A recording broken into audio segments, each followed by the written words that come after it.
Well, guys, week 3 of December is in the books, and everyone is doing really shitty. So, massive red numbers across the board. I guess I do have to ask. Year to date, what's the number? Where are we at? I think my number got cut in half over the past week. It's at 4.5%. Okay, I'm at 10.8, so that makes me feel much better.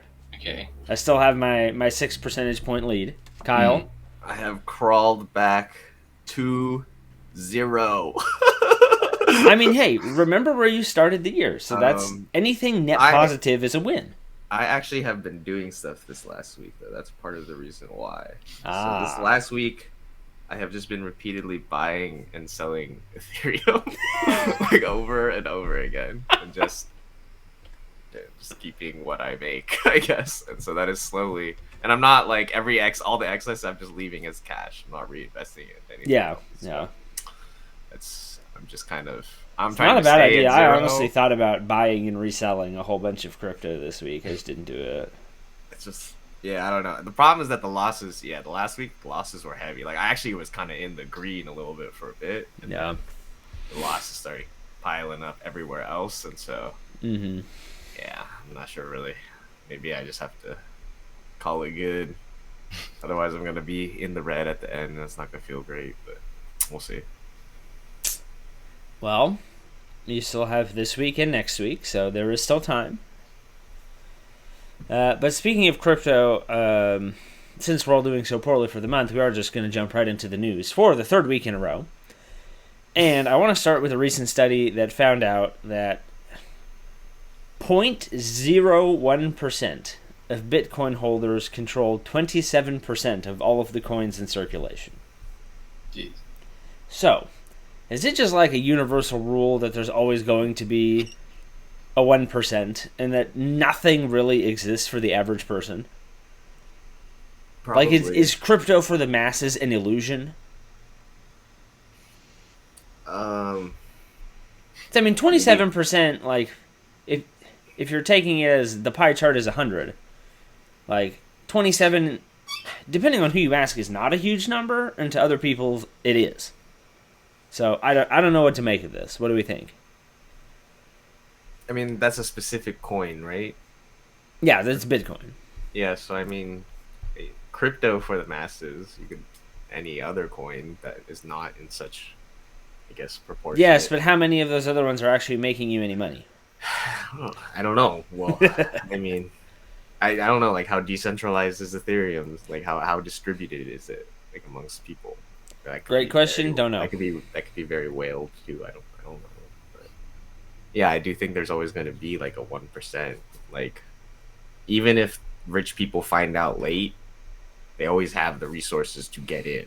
Mm-hmm. So like, just takes one of them getting in early-ish to become like mega rich. Also true.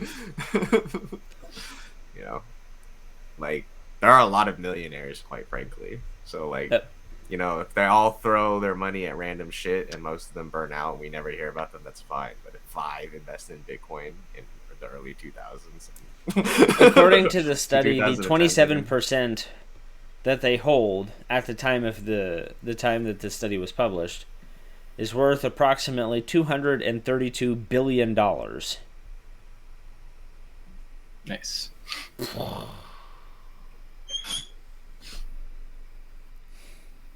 It's held by how many people? 0.1%? 0.01%. Well, how many people are there? I mean, that's a calculator. It didn't say. It just said 0.01% of Bitcoin holders control 27%. Okay, well, how many Bitcoin? Well, so the footnote to that, too, to be fair, 5% of the 27 belongs to Satoshi. Oh, okay. So estimated. So really, 22% is out there somewhere with these magical 1% whale type of people. Oh, is this the Wall Street Journal? They said that it's estimated 114 million. This one is on Cointelegraph, so I don't know. Well, Wall Street Journal said estimated 114 million people holding cryptocurrency, according to Crypto.com. So I guess that's your measure of reliability, crypto.com. That's total. Right. Yeah, that's total, everyone. though. Yeah, that's out of everyone. That means Okay, so what's approximately 0.01% of that?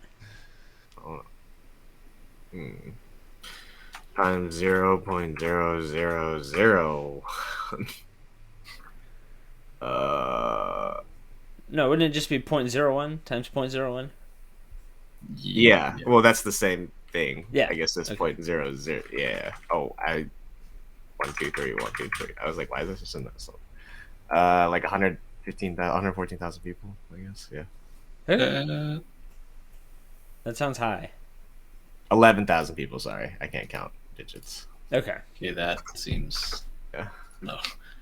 That seems like it would make more sense. So somewhere in the world there are 11,000 people who are mega rich on 11,000. Bitcoin. Yeah. Just. So yeah, I mean, we don't know how that's split up among them too. True. Could be that like in that 0.01%, like there's a 0.1% in there that own like 20% of the 27%. Yeah. I mean, like you said that the creator alone holds 5% by himself. Yeah, so they're estimating that Satoshi's coins alone make up for approximately 5%, probably slightly more. So, honestly, one of the saddest parts of this report, though, they're estimating that 4 million coins, I don't know if it's the actual number or the US dollar amount, is out of circulation due to lost access. Oh, yeah. It has to be the number People of lost it. coins. That's to me the number of coins, because 4 million is Yeah. not that much crypto. And No. there's stories of like people losing like hundreds. Yeah, I feel like we thousands. talked about one earlier this year where a guy lost a hard drive like 10 years ago, and he's still looking for it because it has like millions of dollars on it. Yeah. Jeez. Maybe. That honestly might be the saddest part. You wake up and you go to your shitty ass job and you're like, man, I could be retired somewhere if I didn't throw away that damn hard drive with a bunch of old photos on it and my Bitcoin password. Right, if only I invested in that fruit company when my friend told me about it. And then Yep. It's like, okay. If only. I suppose you could play that game with just about anything too, though.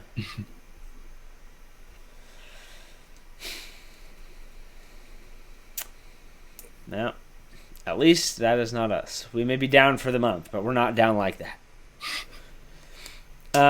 Some better news, though, for people. I know we talked a couple weeks ago about streaming, so I did want to follow up on that. And I guess good news potentially is relative. Well, it's a good news if you are a subscriber of YouTube TV. Do either of you have YouTube TV? No. No. No. Okay. Oh, wait, I thought they lost ESPN recently. They did for 36 hours. And then they renegotiated a deal and poof, everything was fine. So I saw an article today because I wanted to know why is it that like these providers are constantly like going to war over how much money you owe me for this content or that content and we're going to take shit off the air and like apparently it's super common, which I did not know. Well, I'm actually surprised because like doesn't Disney own Hulu? So why didn't Disney just like go like no? Well, so this is what they're saying is that because trends in like what people want to watch change so quickly, and because so much content is being produced, they negotiate very short-term agreements so that they have the ability to change what content they can air if user demand has changed. And so what happens is that they can't agree on a price and they want people of the service to get mad. So they'll let things lapse because they can't agree on a price, and then everybody who gets YouTube TV is really pissed and says, hey, give me back my live sports. And then YouTube TV has no choice but to go back to Disney and say, okay, fine, we'll pay your price, not the one that we wanted to pay. And Sure, the cycle negotiation repeats. tech. I mean, but that exists in every industry. Like, Yes, okay. but I mean, it's just... Like, if you rely on me as a supply chain, I But can streaming kind of- was supposed to cure us of everything that was wrong with cable. And this is one of those things that was wrong with cable. And now it has come to streaming too. I mean, as soon as companies started doing Can we their own just streaming never have packages, nice things? yeah, basically, Yeah, money is involved. almost certainly. Like, In this I, week's episode, Kyle declares that we will never ever again have nice things. yeah, I mean, well, not without a cost. Like, eventually they come like streaming had, like streaming. People want it to be cheap, right? They Yep. want it to have all the content they want, and they want it to be easily accessible. And to be honest, the companies have decided that you can only have it's can't have all three. You gotta pick. You want it to be cheap and easily accessible. Probably doesn't have a strong content library. You want it to have a strong content library? Well, they had to pay for those licenses. They're getting, like you said, UTV is getting shafted to get ESPN from Disney. So guess what UTV is gonna have to do? They're gonna have to start eventually increasing the price if that keeps happening. Which honestly is not good for Disney either, because if people stop watching, if people just start quitting, like, well, and I'm not sure that the price of YouTube TV had to go up as a result. well, it probably they're doesn't just now, paying but Disney eventually, more money. But eventually, yes, you would be correct in assuming the price will probably go up. Yeah, because you either have to charge more to your customers, or you start charging more from advertisers, and so advertisers start charging more for their products. Which, okay, quick thing. Whoever is in charge of advertising at Hulu, please get something other than cologne commercials. I swear, 90% of all the commercials I saw when I watched something on Hulu over all of paternity leave was cologne or perfume. It's stupid. You think they would have picked up that you need, like, baby-related things? Yeah, I mean, I am not going to go dance around in a garden and buy Gucci Bloom. I'm not going to fly to the moon and get Chanel No. 5. Like, what the hell is going on here? What were you watching? Brooklyn Nine-Nine! Okay. It wasn't even anything, like, overly specific. It's like an average American sitcom. Like, the only thing they pulled out about you is that you were like a male in his 20s, I guess. So they were like, cologne. Nice. Okay, well, aside from the fact that Hulu needs a better ad algorithm, so yes, you are correct. I think in the long run, it's bad for the customer because it's either going to cost them more money, or choices are limited, or to the point that we talked about last time, you end up just having to buy like 9 streaming services. Yeah, which is just like cable. That's why it's gonna eventually go back to pirating. Okay, so then let me ask for each of you personally, because I know a little bit about your media consumption habits, but not a ton. How many streaming services would be too many? Like, would you buy 2? Would you buy 3? Would you buy 4? Would you buy 5? Like, where do you draw the line and why? I use 3 right now, technically. Okay. But, like, I don't pay for all. Well, okay. Okay, yeah, so let's just get it out there. Most young people, ourselves included, are using parental credentials for something, at least. I'm using a shared Netflix. Yeah, it's the shared family account. Fairly disclosed, shared Netflix. So you don't have to pay for that. But, like, I pay for my own. I get, like I have Amazon Prime Video, I guess, because I have Amazon Prime. Yeah. But, like, that's kind of, I want Amazon Prime more than I want Amazon Prime Video. I will say the content library there is getting better. I started watching more on there, but they have their user navigation and stuff is awful. Yeah, it's not good. I think it's because it's just kind of like baked into like the Amazon Marketplace website. Yes, but I mean, that's not good for videos. To be quite honest, you print more money than anyone could possibly imagine. You have thousands of employees, and your content nav is trash. Come on. Man, you should see what an AWS console looks like, and then wonder, like, this is what, like, half the internet runs on? Okay, perhaps that's something I don't want to know, then. Like, Amazon could give a shit less about if their user experience is great. They're like, the everyone page uses us now. Yes. To even get to the login page is like, where the Yeah, like, they have, like, create your, like, you have to, like, open up you have to open up like a my account button even when you're not signed in, and you'd be like signed into console. Otherwise it's just like create an account. That's the only button you have. It's like cool. Like, Yikes. But I guess to get back to your question, I pay for I pay for Netflix. Okay, how many in total do you use? I guess I use Netflix occasionally. And then I share another like Crunchyroll with, or a friend shares Crunchyroll to me. I don't Okay. pay anything for it. So Oh, in yeah. total, you Okay, I have use 2. Kind of, 4. yes. But Okay. at the same time, I'm not. Yeah, I guess yes, I used to, but I'm not also the biggest media Okay, consumer. so for you, really, any more than 1 is probably too many. Yeah, like I didn't have I Netflix gotcha. for a while, and I was fine. I didn't have Crunchyroll for a while, and I was also fine. So free is typically YouTube is the big one for me, and it's all free, and I have ad block. So There you go. The internet as it was meant to be. yeah. Yeah. So I'm sorry, I'm just doing the math. Yeah, we've got Do you 3. have cable still, Jordan? What? Do you have traditional cable still? No. So I had traditional cable for a while because I don't really have a good reason. It was bundled into my internet when I bought the house. I was like, yes, this is my Well, provider. I mean, Okay, if you fine, want to whatever. watch sports. Yeah, at I mean, your I watched a house, bunch of live sports. I occasionally legally. watched like BattleBots on Discovery Channel and shit like Oh, that. But hell like yeah. that was literally about it. My wife Oh. watched Hallmark movies during the month of December, and that was pretty much it. Yeah, I guess. But then I changed internet because I needed faster internet for work, so I got gig speed. But the gig No more speed cable. internet by itself was cheaper than any bundle they were willing to give me, and it was cheaper than the crappy internet and cable bundle I was getting from the other company. So I was like, yeah, I don't need cable anymore. Just Big get rid of it. moves. Big moves. So, dude, the gig speed internet is nice. Fully endorse gig speed internet if you can get it. Absolutely worth it. These videos, when we upload them, they're like an hour, and it's done in 4 minutes most weeks. Nice. It's bonkers, dude. Zoom in. My old internet, it used to take like 5.5 hours. It was atrocious. Oh, that is terrible. But yeah, so we've got it's Netflix, Hulu, and then kind of like you said, Prime Video is just kind of baked in. But yeah, I really think I would be hard pressed to buy anything else. Like, what is the point? Yeah, I pay for Hulu and I split it with some people, and then We just did it on like use the it. Black Friday, get the ad version for $1 for a year or whatever that Yeah. stupid promo was. I think technically I have Disney Plus because of my phone, like Verizon. Oh, I did don't- you get I don't think a I've- free trial period? or Yeah, whatever? I think it's like a year. Dude, You get nice. like a free year. I haven't like used it. It's just sitting in my rewards thing. I think it expires at the start of next year, so I guess I should redeem it.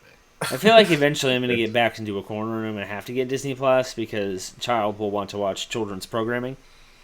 Yeah, I'm So. sure that'll be a big thing. Plus, then you just have all of those movies available. True. Just to sit them True. in front of. ESPN Plus needs to figure out the live sports though. A lot of the stuff on ESPN Plus is kind of garbage, if I'm being honest. My brother has it and he's not impressed. Yeah, live sports in general needs to figure out what they're doing. I feel like the way Yeah. that. It's all the broadcast negotiations on those stupid contracts. It's Yeah, I mean ridiculous. those things are worth so much money. That's why all the money in the sports, all the sports keeps going up and up, is because those contracts get bigger and bigger. And yeah, I am still know. amazed at like how terrible the product can be.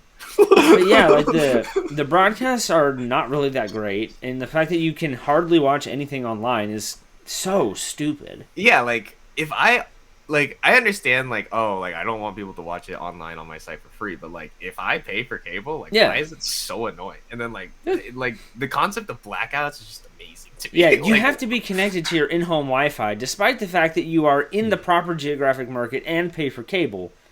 You still can't watch this online because you're on the wrong Wi-Fi network. Yeah, it's Like just, that is garbage. yeah, I don't know. I don't know how to fix that though. Yeah, and like you're right, like you said, like the broadcasters aren't good. People complain about like. Yeah, I mean, Camera I'm stuff sorry, all but the like time. Joe Buck has had a rough year. Let's just be I honest. mean, Joe I Buck think has he- I had a think rough he's- year. I think he thinks he's had a rough year. Like, did you see him on the Manning broadcast? He was like, that was way better, and he was like pretty blitzed during it. I was like, maybe he should just honestly get really drunk before his normal broadcast. I think he wants to go back to baseball. He's tired.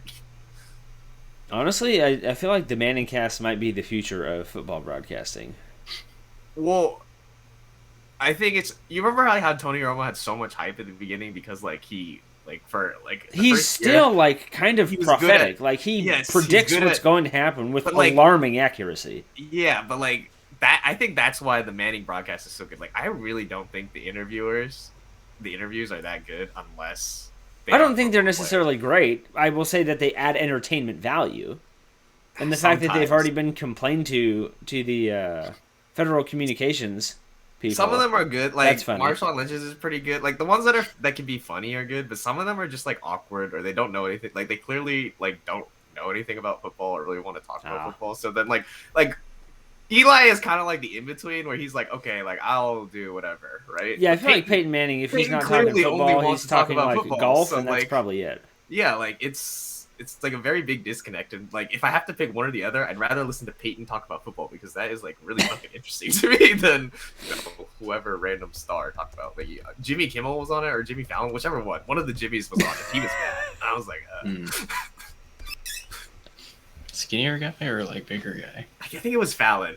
Jimmy Fallon is the one who laughs at everything as if it's the world's greatest joke. Yeah. I don't. Yeah. I feel like he's just generally an awkward type of guy. Yeah. So. Anyways, I derailed the conversation enough, but. No, I mean it's fair. Like, if anybody in broadcasting is watching this, figure it out. Yes. If anybody in streaming is watching this, figure it out. But anyway, our next story of the evening, the president has announced that they are raising vehicle mileage standards. The final rule was issued today, starting for cars produced in model year 2023, reaching a projected industry-wide target of 40 miles per gallon by 2026. So starting with 2023 cars, you've got to average 40 miles a gallon. Okay. So all cars in 2023 and later? Wow. Wait. I'm going to give you a list of car manufacturers in order of efficiency. And I want you to tell me which one you would actually buy shares of. With this news in hand and whatever else you know about their cars or like about their cars or whatever. Okay. Number one is Tesla. Obviously, they're rated at like 118 miles a gallon because all their cars have batteries. Next is going to be Honda, including Acura, it says. Their current average is 28.9 mpg. Next is going to be Hyundai, including Genesis, 28.5. Subaru, 28.4. Kia, 28.1. Mazda, 27.8. Nissan, including Infiniti, 27. That honestly kind of surprises me. BMW, including Mini Cooper and Rolls-Royce, 26.2. That cannot be right. Oh, I bet all the electric BMWs are probably offsetting the Rolls-Royces because those things are absolutely indestructible and weigh 1 million pounds. Also, maybe the i3 is carrying it a little bit. True. Okay, number 9, Volkswagen, including Audi, Bentley, Bugatti, Lamborghini, Porsche, and Volkswagen itself, 26.1. Again, I feel like Volkswagen and maybe Audi are absolutely propping up the rest of those by a massive margin. Isn't a Bugatti like 8 miles a gallon? I think at some points it's gallons per mile. I think that's legitimately true too. Okay, number 10, Toyota, including Lexus, 25.8. I was honestly surprised they were this low. Mercedes is 11, and that includes smart cars at 23.7. Ford, 22.5. GM, including Buick, Cadillac, Chevy, and GMC, 22.5. And the Fiat Chrysler Group, 21.2. So, of all of those, which do we think is going to be the best bet in terms of, like, if I gave you $1,000 and you can buy stock in any of these, and I told you that you had to make the most money off of the transition to electric vehicles with this $1,000, where would you put it? That's kind of a hard choice. I feel like Porsche has the most like development and money spent into it, like the Porsche Volkswagen group. Okay, so you'd be going Volkswagen? I don't know though. Like I think they have the most development into it. They have tons of racing vehicles with it, and that's trickled down slightly into their production vehicles. My thinking is And they're huge. Yeah, let's go ahead. Go. my thinking is I don't. For me, I just kind of assume all of them will. Let's just say all of them can make an electric vehicle. For me, I would also lean Volkswagen or Toyota because to me, in that list, so they were like towards the lower end of the list. They were. So they have. To me, that means they're not really already like trying to put themselves in that market. Well, but Toyota did just unveil a whole bunch of electric cars. Like I guess that's last true, week. but like yeah, but like I guess there's like they But have. yes, it, fleet average, yeah. they are near the bottom. Yes. So I feel like they have the most room to grow there, and they are the biggest names towards the bottom of that list. As in, like I know a lot of people with those kind of cars, so people seem to buy those cars regardless of whether or not they're fuel efficient. Okay, so you're also looking at adding this from fuel- demand perspective. Adding fuel efficiency, like assuming that everyone pulls it off, I would just buy the same thing that I already had, like probably, or like buy what I was already comfortable with. Probably, if everyone pulled it off. And I didn't become like fabulously more wealthy. Like the problem with like Tesla is like, you know, like only so many people can buy Teslas, right? Yep. Like, so there's a barrier to entry at Tesla. Yeah. And I think Yep. Ford and GME kind of had the same arguments as the two that I would prefer, but the gap is bigger. Like to get to 40, the gap is bigger. Yes. So I feel like the Yeah. other two will hit it first. Just Well, and because I they have think to it's pump up interesting their that trucks, Ford I and guess. GM have both announced that they're investing heavily in battery technology and a bunch of other stuff. Well, so it's But every car model has to because like okay, I don't like, know if it's. Ford I think makes it's fleet trucks. average. I think it's Okay, so fleet it's average. fleet average. I was gonna say like Ford makes truck. Like, Well, are you and- really gonna hold them to the fact that they have to have a truck? Like, That every was my truck model that point. they Like, sell? I am very curious to see what happens with this Ford Lightning because I think a lot of people are very, very skeptical of an electric truck being worth anything at all. I think a bunch of people think it's just complete nonsense. It's never going to be any good. And so, yeah, for anybody who makes trucks on this list, that's obviously a massive problem. The rest of your fleet has to prop up your average so that you can still make trucks like you make them now. Yeah. Or you have to start moving into more clean diesel stuff, or you have to figure out how to make it a plug-in. So how Well, is it? How is it calculated too? Is it just like one car from every model you sell? So if I just make a model I don't know. and only produce 10 of them, but it's a model I offer, and it has 100 mile per hour, like 100 miles to the gallon. I don't 'Cause think it's- they'd be that It stupid. weighs nothing and it runs entirely on batteries. Like, does that or is it like, does the percentage of the percentage of the model in your fleet also weight how much it Yeah, contributes to the average? all great questions that I do not have an answer to.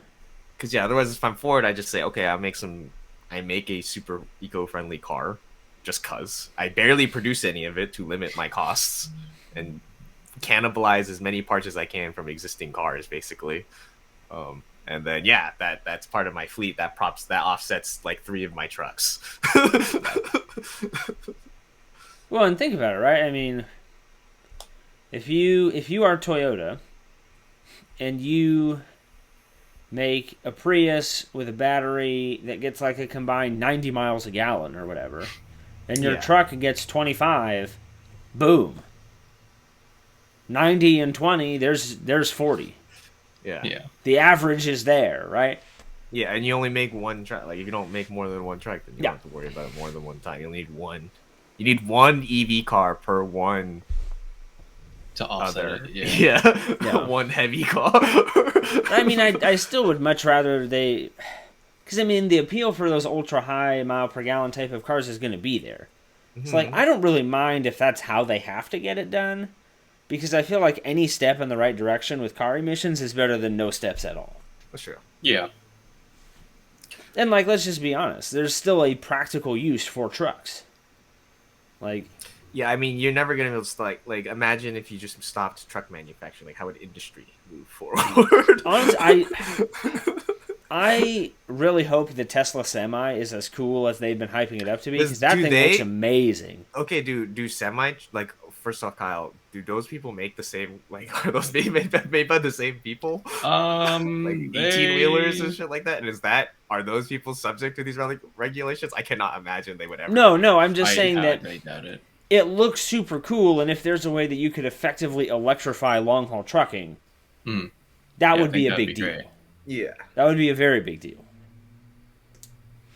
Yeah, I guess generally no 18-wheelers and like semi truck type vehicles are totally separate. Yeah, they would be exempt from this. Yeah, that's like cat, right? Like, yeah, those people, like those guys make big things. That's more like work vehicle or like construction type vehicles, but yeah, they do make. I think they make engines specifically, so those can go in other vehicles.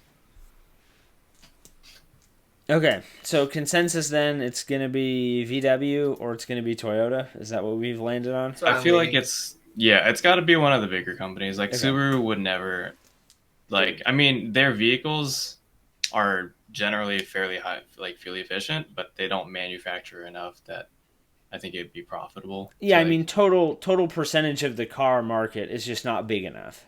Yeah, exactly. I love my Subaru, and I would happily buy another one tomorrow if I had to, but if you're trying to make money off of an auto manufacturer, they're just not going to be at the top of the list. Exactly. Yeah. Yeah, I would have to say probably VW. Just be aware that VW will probably lie to you about something, because that seems to be what they do with everything. Oh, definitely. Not going to be a surprise there. No. But probably VW, Ford, Toyota, I think. Because Ford has a bunch of super fuel efficient vehicles too. Well, and the thing that would be appealing to me about Ford is, like, share price. Ford is cheap. Yeah. Like, Toyota, I think Toyota's at, like, $180 or something. Yeah, they're not ridiculously expensive, but they're also not, like, super, super cheap either. So, for comparison, Ford is currently at $19.42. Oh, God. Almost. And Toyota, I will give you an official number, $181.95. Okay, so it is almost a ton. So almost 10 to 1. So, if they can pull it off, like, to your point, the upside is there.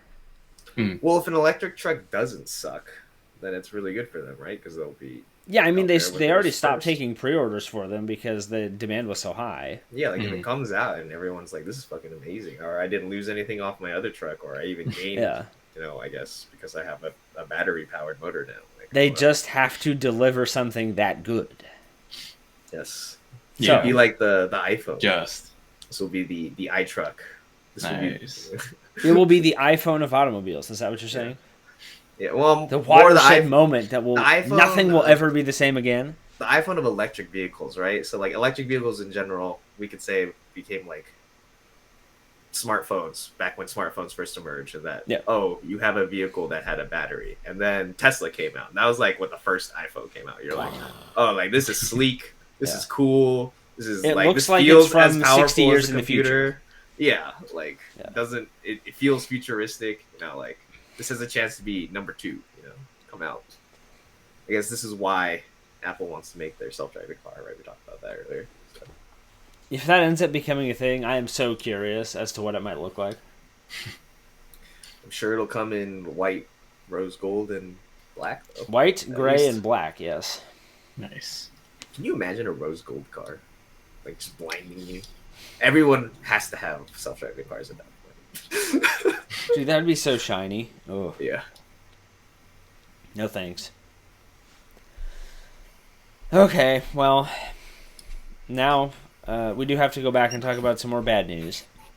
I feel there's a lot of bad news this week, but welcome to the world we live in. I promise our last story after this is good news, so we'll get back to it. The state of California has sued Walmart for allegedly dumping hazardous waste in landfills throughout the state. A 42-page document was filed by state prosecutors alleging the retail giant illegally dumped 160,000 pounds of waste, or more than 1 million items a year, in California over the last 6 years.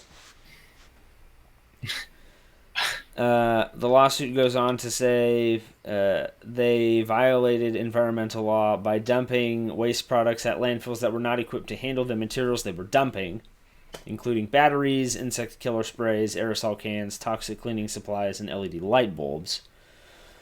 I feel like this next part should be a bigger deal, and the article doesn't make it sound like a huge deal. The lawsuit also claims that they dumped, quote, confidential customer information at these landfills. Nice. Like I'm sorry, if you're dumping millions of pieces of personal information, that is a huge problem. Like, yes, obviously the toxic shit that's bad for the environment and bad for people to breathe. Like, all of that is horrible. But if you've got like names and addresses or credit card numbers in here, like that to me almost feels like the bigger problem. No, dude, you gotta dig through the hazardous waste to get to it. I was gonna say, it may be that it's so toxic that they're like, no one had a chance of extracting this. There was built-in security. Nice. It was accounted for. Battery acid will eat it away. It's fine. I mean, I'm not surprised that a company is doing this. Walmart, okay. I'm sure a lot of big companies are illegally dumping stuff somewhere. And so they're getting sued for how much money? For these 6 years of damages. I don't think an amount is specified.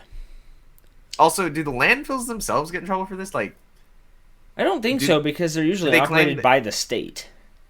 Yeah, but like, so how for 6 years did you not know that they were dumping obviously toxic waste into your land? Obviously they audited stuff, and they found out that they were actually having to... So, once you drop something off at a landfill, they have to sort it, and then they take it somewhere based on what it is. Yeah. So my assumption is that in the process of them sorting and taking things to wherever it is that they go, there's a pile of all the shit that got dumped that should not have been dumped. And then they audit, okay, where did it come from, who dropped it off, blah, blah, blah, blah, blah.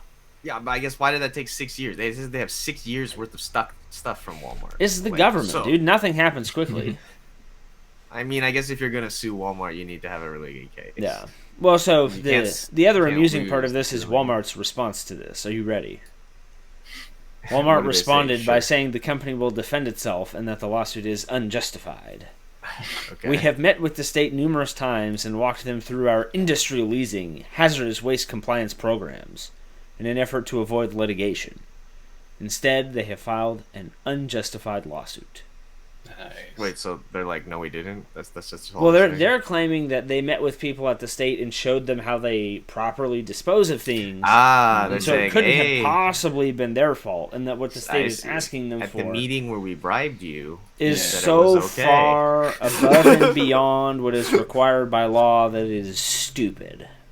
Okay. So they're saying, hey, we had a meeting where I may or may not have given you money, but that's besides the point. But you said it was okay at that meeting, so. I think it was one of those, like, this is what we actually do when we know someone is looking. Mm-hmm. And then over here, what we normally do when no one is looking is this other thing entirely. Yeah, I mean, but... Like, I guess if you're doing an inspection, you should catch that, right? In my mind, like, if you don't catch that, to me, it's like, well, were you paid to just... I mean, like, was it really obvious that the thing you were shown was not the thing that they do? I gotcha. Well, I feel like I'm giving them the benefit of the doubt and saying that I think a company as large as Walmart probably has procedures in place for this. But, I guess this would be a countrywide thing then. But anyways, I was gonna say I feel like a company that large should have processes in place, but it's the fact that the employees don't care at all, that they're just like, you know what, I'm not gonna do the proper long, like, you know, long-winded thing of doing this the correct way. I'm gonna just throw this in the garbage. I doubt someone in the Walmart family, or whatever the family is called, the Waltons. I doubt someone in the Walton family was like, let's illegally dump trash. Like, those words probably, I guess at what level, at some point an executive did, or, you know, what happened was, like, some mid-level, like manager level person suggested this as a way to save money. It goes up the chain and eventually gets approved by someone, like, I guess this is the state of California, so like a regional director or something, like. Well, so here's a couple of other pieces of information. Someone has to know about this. So eventually. In 2010, they had a similar problem, and the Attorney General for the state reached a settlement of $25 million. Okay. The reason it's coming up again is because after that settlement, a couple years later, here we are, and they're doing it again. It only cost them $25 million the first time. So. Well, yes. They're saying, though, that California inspectors have been inspecting... Apparently, they inspect trash compactors that are taken from places as a part of whatever waste management programs they have. And so they're saying that they inspected trash compactors that were taken from Walmart stores, and they found dozens of items that were classified as hazardous waste, medical waste, or customer records with personal information, just thrown in the trash compactor. So to answer your question, it sounds like it's a problem at the store level that probably should be addressed by somebody who makes less than a suitable minimum wage. So it is just employees saying, like, I need to throw shit away. Yeah, I don't There is the trash compactor. Yes. Your waste program is inadequate and I am not paid enough money to care. It's your problem now. Well, so maybe part of the problem is there are not enough trash compactors to go around if you have to keep constantly throwing. Or maybe the recycle bin is like this big and the garbage can is like this big. Yes. It's like, well, might as well throw it in the big one. Yep. Or maybe you have to put on latex gloves and a biohazard suit to throw away all the cans of expired Raid, and nobody wants to do that. Yeah, like the process is maybe not efficient or something. I don't know. Expired Raid. I don't imagine that throwing cans of Raid into a trash compactor would be great for your health. I gotta say, like, those kind of aerosols probably be something you want to dispose of separately still, even if you are a lazy individual. But they probably make really cool noises when you throw them in there, so like probably happens quite often. It was the first thing that came to my mind, okay? It seemed like a good idea. About setting off like a chemical bomb. Nice. Can you imagine if it was like an indoor facility? You just gas the warehouse? Nice. Oh my. You might need that suit you were talking about in that case, dude. Maybe that is part of the procedures. Shit, clearly. Oh my. Just like an entire case of Raid being thrown into a trash compactor sounds like a hilarious proposition to me.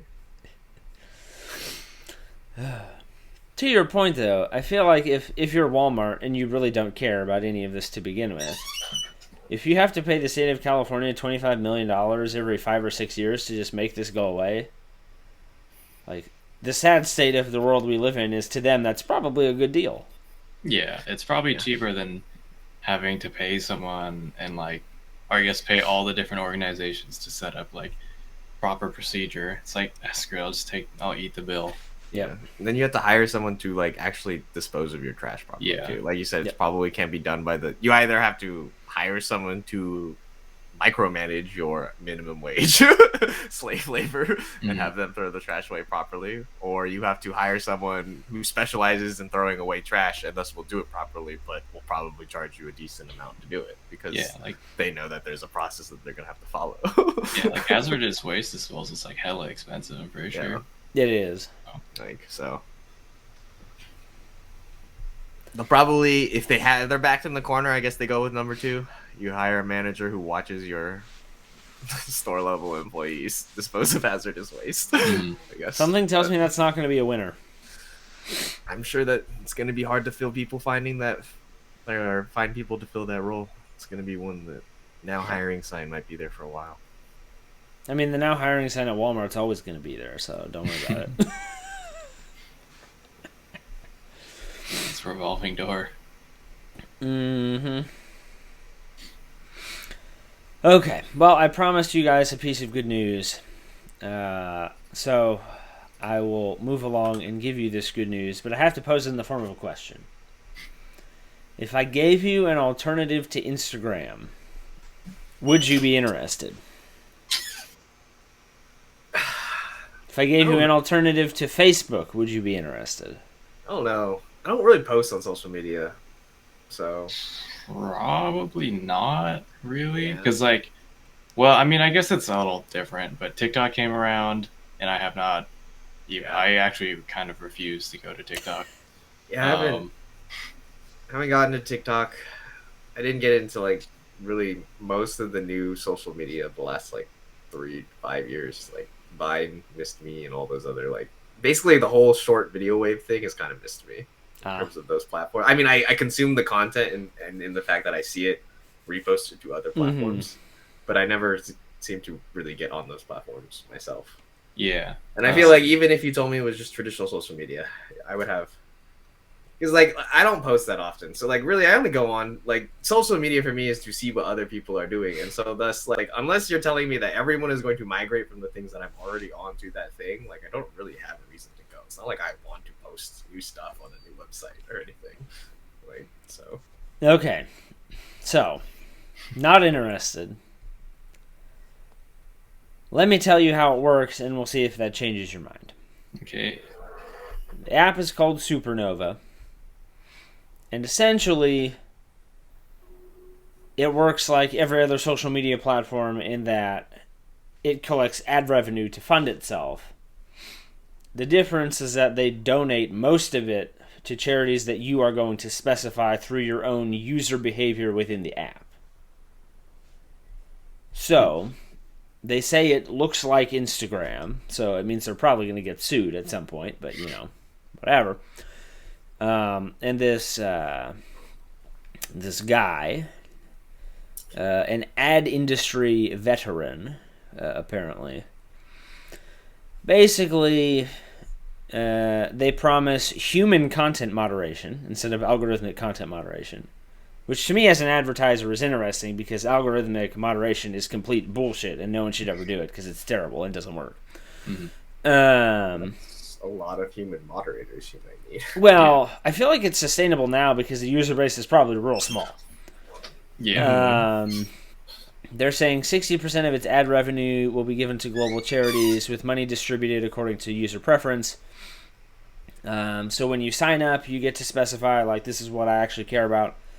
And then basically based on the things you engage with in the app, if you like something, if you do this, if you do that, that is how they determine who gets what percentage of all the money that is donated. So, I mean, I'm not gonna lie, I think it's an interesting concept. I don't know, to your point, like the problem with social media is that you have to have a large number of people on it in order for people to be interested. Mm-hmm. And so as much as people may hate Facebook and Instagram, maybe they do, maybe they don't, I'm not sure.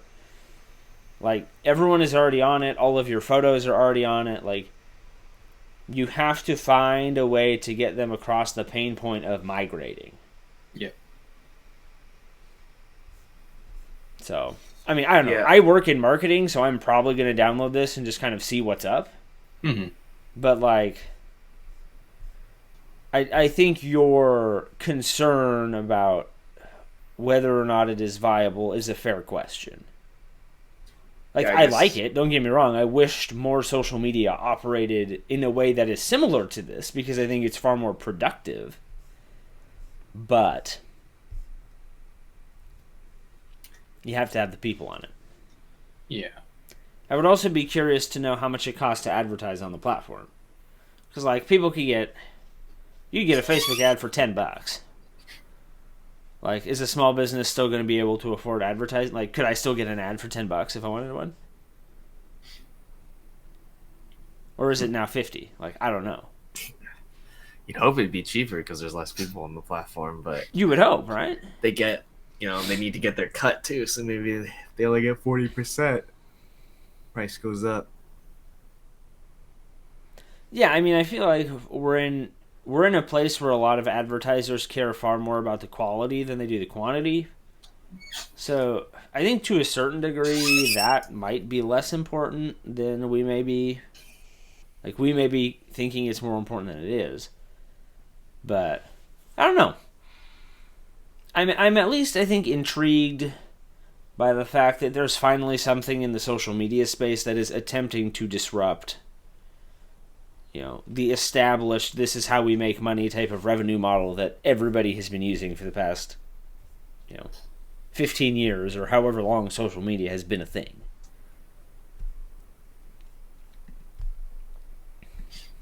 I don't know. I'm curious. I like his math. If they can capture 1% of global social media advertising, it would surpass 600 million euros in charitable contributions in a year. Now, 1% of all global social media advertising is not a small feat. But 600 million a year to charity sounds pretty damn cool. True. I guess, yeah. The problem for me is, I mean, yeah, I guess I'm in the same boat where I like what they're doing, but is that the only thing that differentiates them as a platform? Like you said, they're Instagram like, so I guess what? Yeah, the hurdle is why would you not use Instagram then? Like, Yeah. new social media that explodes has some sort of niche that it fills, right? Like, Yep. Snapchat or Instagram came along because it was more photo and video focused at first, like compared to traditional Facebook social media. Snapchat was, like short-lived messaging and picture video. Like it's more like an I am kind of thing than like a true social media thing, but it's got its own sphere, I guess. Yeah. Twitter was supposed to be like short thoughts or like brief updates and posts and stuff like that. Like, Yep. These things all have niches that they're trying to fill, and when you say that it looks like Instagram and the draw is that our ad revenue goes to good charities, like those are good things, but like what about being a social media platform are you good at? Well, and I think that's what they're trying to get at with this like human moderated content. I think they're trying to eliminate a lot of the types of content that people have identified as being toxic or problematic or deceptive. Like all of the content that basically got Mark Zuckerberg summoned to Congress is basically going to be all the stuff that they're actively trying to avoid. So, but that also is its own can of worms. Who moderates it? Who decides what's good and what's bad? What politically is it going to lean? Where, like, is it going to be pro-vaccine, pro or anti-vaccine? Yeah. COVID? Like, we got to stuff all matters. Like, yeah, and I mean, I think the interesting part of the human moderated content, like, they're able to discern the context of what is posted. And so I think in that way, obviously, that's an advantage. But to your point, right, every human is biased. And even if the human is biased and the company has standards that say, this is what is okay and this is what is not, are they able to maintain a level of authenticity that is really that much better? Only time will tell, right? But that's a very fair question. Even if they do it, the public just has to believe that they're not for it to be like screwed. Like, also true. As soon as like any conspiracy theorist can go look at, they do it already to Facebook and just say like, oh, like, the truth is just shut down by the government or whatever. Like people paid to hide it or whatever. Like, you kidding me? Like on a human moderated forum, they're gonna be like, that shit had never had a chance. Like as soon as I try to post my theory, it gets taken down like 5 minutes later. That's proof that I'm right. Like right. It's never gonna work, I feel like. Well, I mean, like, it could work, but I feel like people are going to accuse it of being an echo chamber very quickly, and I'm not sure how it's going to recover from that accusation without having up front, like, some very detailed and everyone agrees is, like, impartial moderating system where somehow you have scoped out in a set of rules every situation so that, the human moderate, it becomes basically not human moderating at that point, right? Like, if you define all the rules that a human has to follow to eliminate their bias, well, why the hell didn't you just not have a computer do it? And like, if you want the human to be able to make a decision, that making a decision is implicitly biased. Yeah. There will be some 50-50 where they're looking at it and they're like, this guy kind of sounds like an asshole, I guess. So, like, it's on the fence, but he sounded like a dick. Bad. All right. So it sounds like we all like the promise, but we might be skeptical about some of the actual nuts and bolts of how it's going to work. Mm-hmm. Well, I guess time will tell. He says a public funding round is aimed for sometime in the next year. So, I will be very interested to see how much they can raise and from whom. But I guess we'll just have to wait and see. Until then, obviously, we have 2-ish more weeks of this really, really riveting month of December, where all of us just lose a bunch of money. Mm-hmm. But the year-long race is still very much up for grabs. There's a lot of market volatility going on right now, so it's going to be interesting. I am looking forward to it, even though I'm doing really badly. So until next time, guys, good luck. Kyle, best of luck day trading your Ethereum. Hopefully that digs you out of your hole, and we'll talk to you next time. See where everybody's at.